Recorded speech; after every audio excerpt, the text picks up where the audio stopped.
Presiden Prabowo Subianto berdialog dengan 6 pemimpin redaksi di kediamannya di Hambalang, Jawa Barat. Pertemuan berlangsung di meja bundar sekitar lebih dari 2 jam.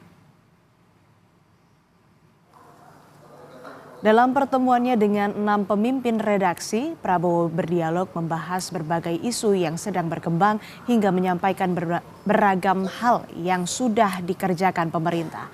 Menurut Wakil Menteri Komdigi Angga Raka Prabowo, pertemuan kali ini digagas langsung Presiden Prabowo sebagai tindak lanjut pertemuan dengan para pemret yang digelar sebelumnya.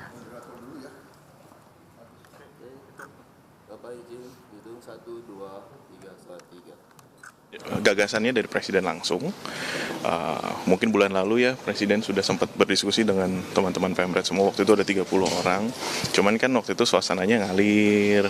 Nah, kemudian ada banyak permintaan, kita udah kurang lebih 150 hari kerja pemerintahan ini, banyak permintaan dari media-media untuk wawancara Pak Presiden.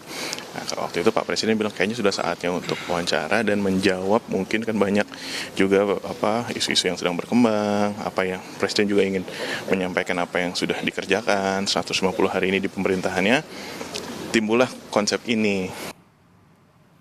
Sementara itu, salah satu peserta dialog bersama Presiden Prabowo, yakni pemimpin redaksi harian Kompas, Suta Dharma Saputra bilang, isu politik, ekonomi, demokrasi, hingga sepak bola Indonesia dibahas dalam pertemuan itu.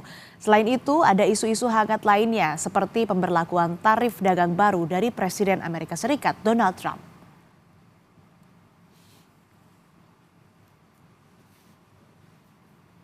Banyak ya.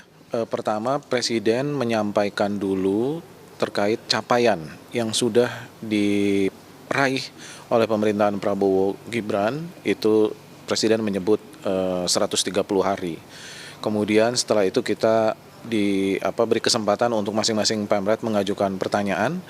Kalau saya rangkum pertanyaannya itu banyak ya, mulai dari persoalan geoekonomi ya, karena pertama terkait dengan Trump, kenaikan tarif Trump, kemudian ada isu-isu domestik, persoalan politik, persoalan ekonomi. Kalau persoalan politik lebih ke bagaimana komunikasi apa yang dilakukan oleh pemerintah ini kepada seluruh pemangku kepentingan di negeri ini yang dirasa masih banyak kekurangan gitu. Kemudian juga ada isu-isu ekonomi, mulai dari penciptaan lapangan kerja, kemudian bagaimana peran sektor swasta ke depan, kemudian bagaimana Pak Prabowo kita tahu punya paradigma ya, bahwa negara ini harus menguasai seluruh cabang-cabang produksi dan memberikan kontribusi yang besar kepada publik, masyarakat banyak. Artinya peran negara menjadi sangat besar, oleh karena itu banyak memang dieksplor upaya-upaya negara untuk terkait dengan peningkatan kesejahteraan masyarakat.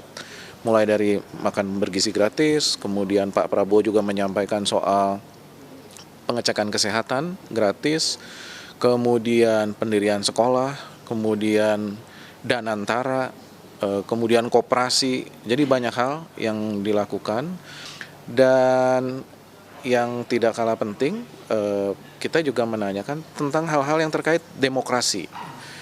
Bagaimana Presiden merespon tentang kegelisahan dari civil society dan yang lain-lain. Ada berbagai macam demonstrasi yang sedemikian besar, kemudian ada tindakan dari aparat juga yang cukup represif, itu seperti apa. Jadi banyak sekali tema, dan terakhir juga termasuk olahraga. Bagaimana peluang timnas kita ke depan. Dan di situ semua Presiden menjawab secara terbuka, secara spontan, tidak ada materi yang disiapkan secara terinci oleh Presiden, karena memang pertanyaan yang kita ajukan juga pertanyaan yang bersifat spontan gitu.